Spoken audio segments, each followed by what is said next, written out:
Hello everybody, I hope you're well.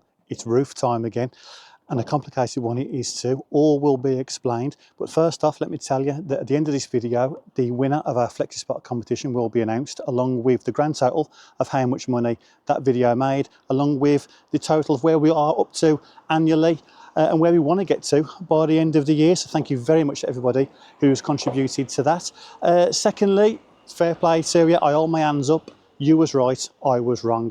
A few of you have put me right regarding last week's video and the drainage that I did not quite up to gold standard. We'll be going through your comments and rectifying what I done to get it up to said standard. But straight away though, we are up to the roof. We will be starting with this, and then we'll be moving on to using all this and turning it into this. Now, let me tell you exactly how we got here. Well, to build this roof, we've had to build a structural frame of which the roof is built from. And try as I did, and I promise you I did, I could not make that into a entertaining, easy to follow video. So I thought, sod it, build it, and then I'll explain it and show you how I've done it. So you've got actual something to look at rather than completely losing you. It'll be nice as well to tell you the flitch beams and to tell you exactly how to build them or how to, but I can't, because to build these flitch beams, I've had to follow this. And if you've got to do flitch beams, you'll need one of these too. This is a structural engineer's report, and it's their design bespoke to this project that I've had to follow to the letter, else I'll be in a bit of trouble because the building inspector will check. So yours will be different, and maybe you've had one before, and I'm going to show you how we did these now and what the spec is. So maybe yours has been completely different for something that's smaller or for something that's similar. Anyway, I can't tell you this is exactly how you do it, because the building inspector will want to see yours of this, so you're going to need one. But we'll go into that now. We'll start with the flitch beams. We'll start with our posts that go up, and then our structural ring beam, let's call it that, around the top. So, as I mentioned, flitch beams. Well, the foundation of which this frame is built off are the flitch beams. That's where we started. But what is a flitch beam? Well, a flitch beam is a metal plate sandwiched between two pieces of timber and bolted through to make basically one big strong piece of timber that's an alternate to RSJs, to having steels all the way through. Obviously a lot lighter, easier work, but you can make them yourself. You can get your steel works to drill them for you. I went and bought them in full lengths of 6 metre and got my favourite drill out, my favourite tool out I should say, which is my Evolution mag drill, and drilled a whopping 68 holes over the four beams that I had to do. And the spec for these is very exact. 2 72 pieces of timber, 47 by 170 mil is what's spec'd, and the piece of C24 that is, and then the steel is a 8 mil thick by 150 mil wide. And if you'll note here, the steel does not go all the way to the bottom. I would have put it at the bottom if I was to use my own brain on it. And I've seen videos where the flitch beams are made, and again, it's at the bottom, but it's clearly spec'd within that document that it goes equal space at top and bottom, and it's put in the middle of the timber. So that's what I've done. So I've got no comeback then. The bolts are spec'd as well. These are M12 bolts, and it's clearly spec'd that we need 2 at the ends, at both ends, top and bottom like so. And then from that point on then they go top, then bottom, then top, then bottom, all the way down, with spacings no greater than 350 mil. It's all written down, it's all done, and that is what I've had to do. And I had to do that 4 times. There's one there, 1, 2, 3, and then 4, all the way down, all exactly the same spec, all the way. That took just those, best part, if not all of the day. And then they go then from our wall plate, which I had to ask the structural engineer, can they go on a wall plate or do they have to go on a padstone? Wall plate is fine. Into the house, all the way across, where they will be eventually have a bearing plate underneath, but I didn't want to break into the roof, so they're just in there at the moment, but we'll do all that at the end. So once these are in then, all 4, off them, as spec'd here, the purple lines are the flitch beams, and then these blue squares here going up clearly says there denotes 100 by 100 timber posts, vertical. Well, there you go. Now this is the only deviation that we've had to make because I could not find structural timber 100 by 100. You can get them, but they're more fence posts. So we've gone for 7x3s there, C24 again. If the building inspector's got any problem with that, we can plant something next to it maybe, but that's the thickest that I could find. And then off that then, there is here beams A that go from the house to the end posts, and then which is the red ones, and then the green one all the way down there is our ridge beam, our beam B. And I'll just jump up and show you what they are. So that is that all the way down. It's had to be joined up because of the length of it. This is just nearly just under 8 meters long. This is clearly spec'd as well.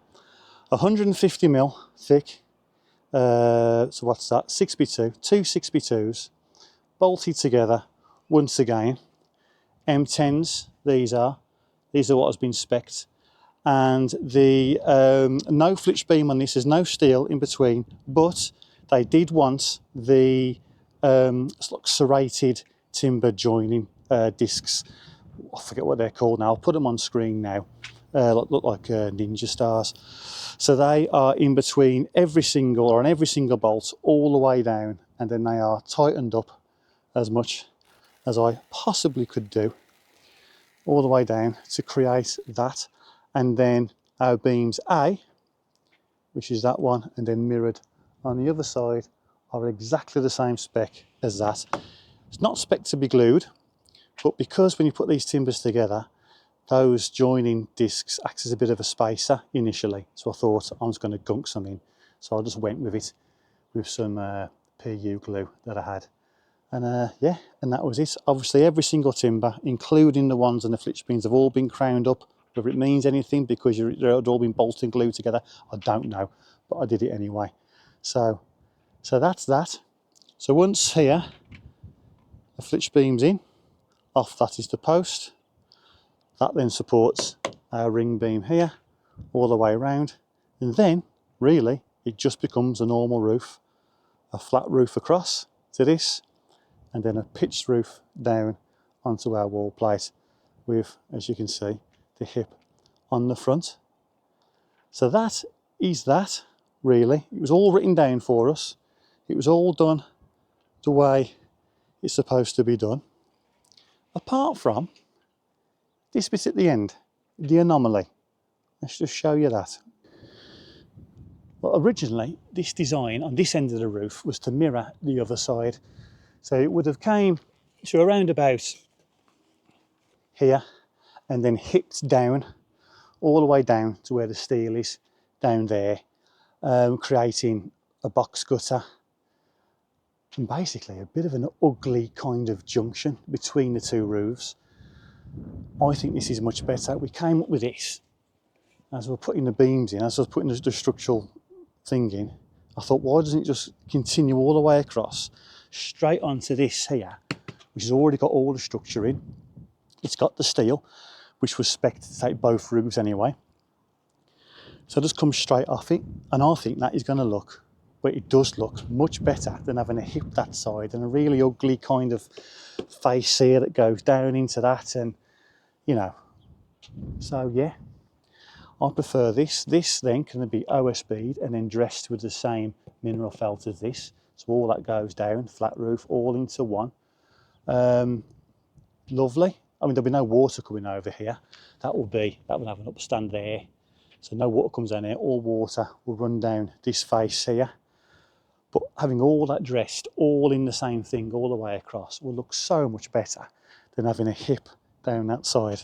So yeah, I'm happy with that. It has left, and is always going to, no matter what we do.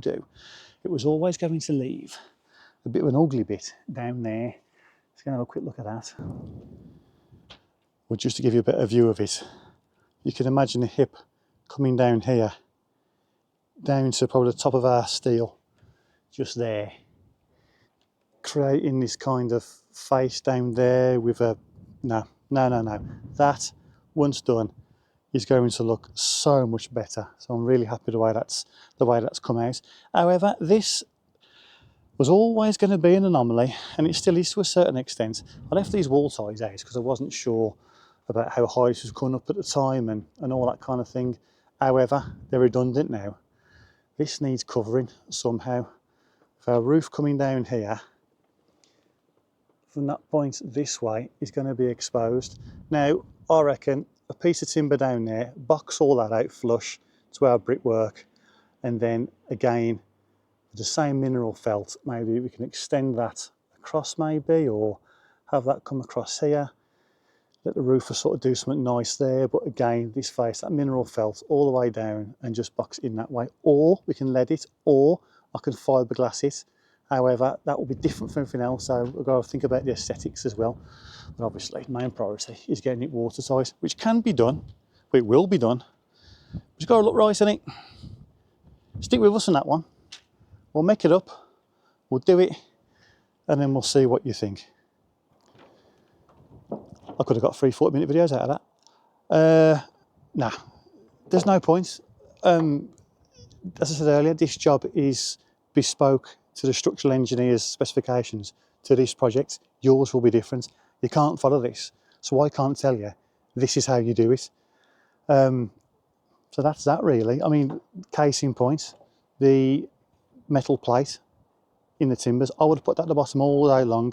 For those of you, if you remember, I don't tend to do it anymore, but you put a concrete lintel in, you just have a look at the end, see where the reinforcement was, the single bar, which side it favoured, that was the bottom of the lintel.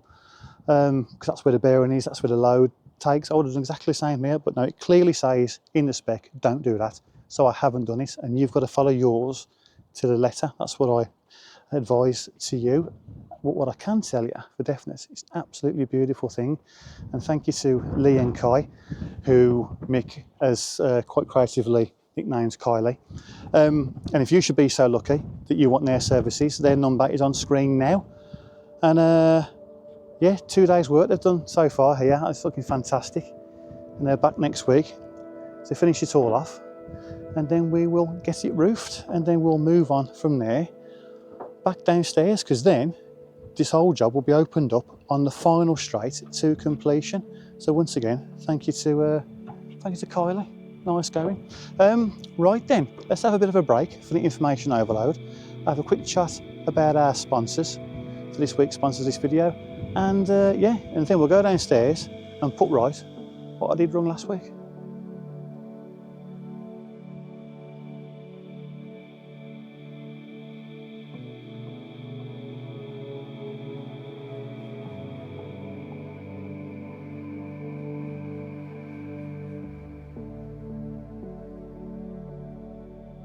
It's the way things are done now. It's the world that we live in. It is inevitable, if you haven't done it many, many times before, you have to put your personal details into your phone or into your laptop and just send them out there, never quite knowing who can get hold of them. And we all know where that can lead.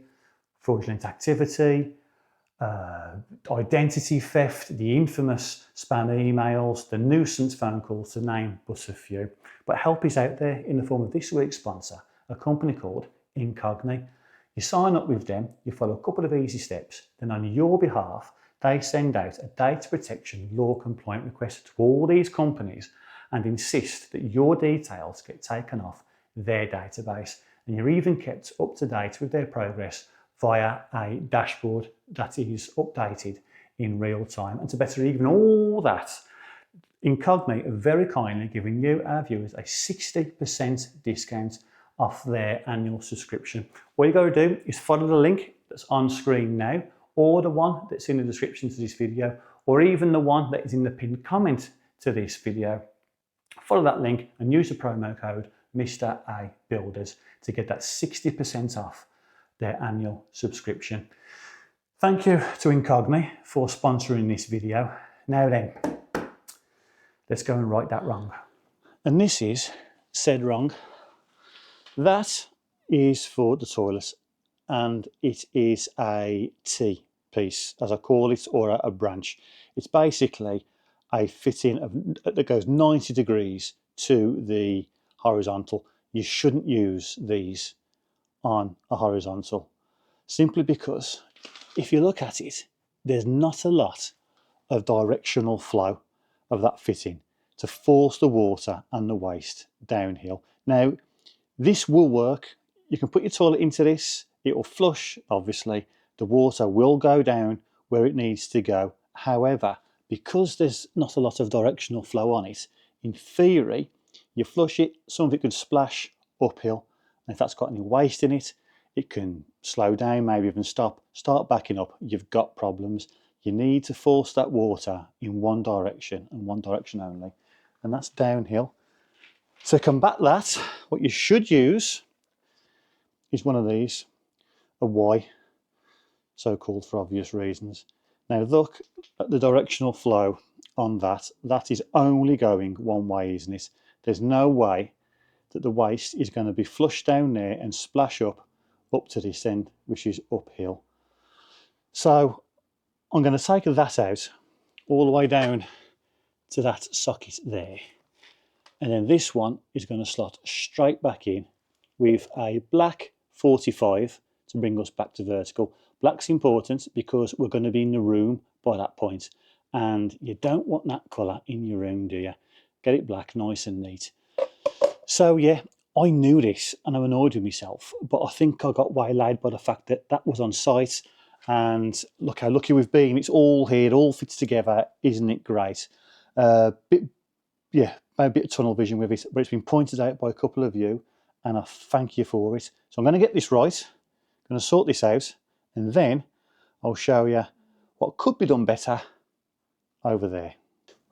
Right, I've just took this apart fairly easily. But one thing that a commenter said last week is that fairy washing up liquid used as a lubricant for these dries solid, and it can cause problems when you try and take it apart again. Now, hopefully, if you get it right first time, you haven't got to take it apart again. However, in this case, I have done. Everyone says I've never had a problem with it, you know, whatever. Right then, here's two sides to the argument. I've just took that out. And this side flew out, no problem at all. Still moist, still lubricated. This side broke the fitting. So yeah, the jury is still out on that one. It may have been a dodgy fitting, in which case all this is a good job that we're doing it. So we'll have that down as serendipity, shall we? But yeah, so washing up liquid as lubricants is still out there for discussion, which I'll let you discuss amongst yourselves. However, putting this back together now, like so, that's in. I'll splash the cash, and I've bought some proper stuff for this now. I've also deemed this using this triple socketed end instead of the double. So 3 females, not 2 females and a male. I think that's a bit more appropriate for this one. That then hopefully should just, oh yes, straight in. Black fitting, as mentioned earlier. Hopefully go straight back in. Oh yes, give it a old reach round. Everybody's happy. Excellent. One faux pas rectified. All sorted, and that is much better. But it should have been like that last week, so thanks to everybody who pointed that out. But I don't think that when all said and done, when all this is up and running, that is going to be airtight. because it is all connected to the existing soil pipe. But a few viewers said, do you think you need an air admittance valve to let a bit more air into the system? Because what can happen is that the whole thing gets air, if it's not vented properly, the whole thing gets airtight. You flush the toilet, it causes a vacuum, and it could pull the water out of the traps, that one being for the condenser for the boiler, that one being for the washing machine, this one being for the utility sink. I think there's enough air in it. However, you've got me thinking, you also taught me that a 40mm air admittance valve exists. I didn't know that. So I've added one, and it's going to go on top of that ridiculously sized offcut. That's just in and out of the way to be cut down to its appropriate height. As and when, that will go straight on and allow a bit more air into the system, thus making me being able to sleep at night that all this is going to be okay. So thank you once again to everybody who put me right last week. And never be afraid just to put it in the comments, because it's not just me who can learn from this. Other people can as well, can't they? We can have it like as a forum of do's and don'ts and things like that. In fact, there's a fellow who goes by the name of Woody. He's a regular contributor. Emailed me saying, I didn't want to give you a negative comment, but I think this should be done like that. Mate, put it in the comments. Don't worry about it. If I'm wrong and you're right, that's just the way it is, isn't it? So that's that. A lot of people have also said that this 40mm pipe should be 50mm. By literal law, yes, you're right. I'm going to ride the wave with that one. I'm just not worried about it. Essentially, there's only really a washing machine in it. The condenser from the boiler is negligible. The utility sink, it's just not going to be used enough to warrant any kind of issue for me, really. I can't get my head around worrying about that. However, when a building inspector comes out and sees it, when he will inspect the roof, they're in charge, and if he says change it, then I'll change it, and you can all have a told you so party a little bit further down the line. Right then, the moment you've all been waiting for. Who has won the desk? Right then, the moment you've all been waiting for. Ryan has helped me count all the money up, cut all these out, put them all in the bowl. This is the draw. Go for it then, right? Give it a good mix. Pick one out. While he's doing that, just let you know that Ryan's got his own little YouTube video now, EquestRyan. If you wouldn't mind going over there, give him a little subscription, that'd be lovely.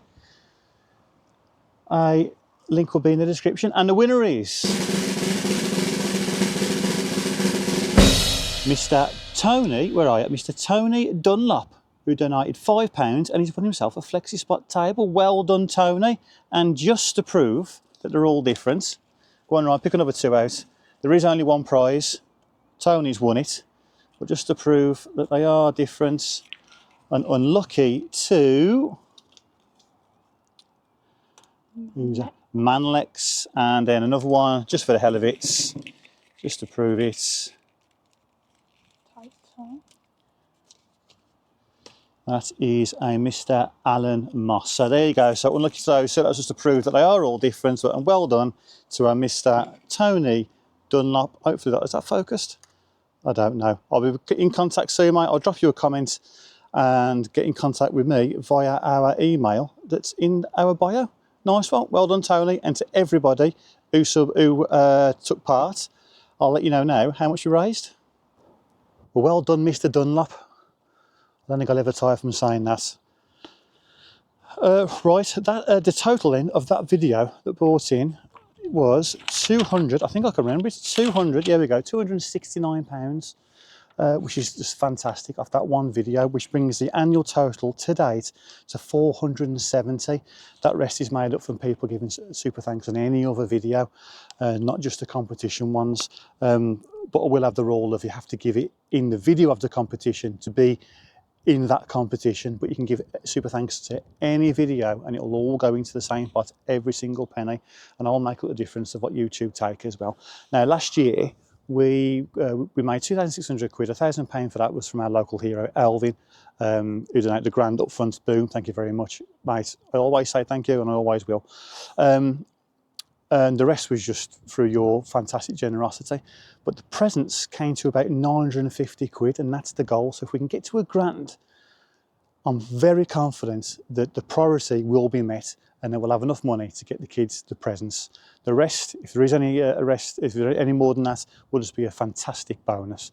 But if we can just over double what we've got through Super Thanks, that will be just brilliant. So hopefully more competitions coming up in the future. I might have to say yes to some weird stuff that I get asked to promote in order to do it. I got sheep shears a few weeks ago. I mean, you know, I did an haircut, but there we have it. And that's true, that is well. Anyway, thank you once again to Kylie for coming out for this, and thanks to everybody who contributed to the fund. And yeah, nice one. See you next week. Take care.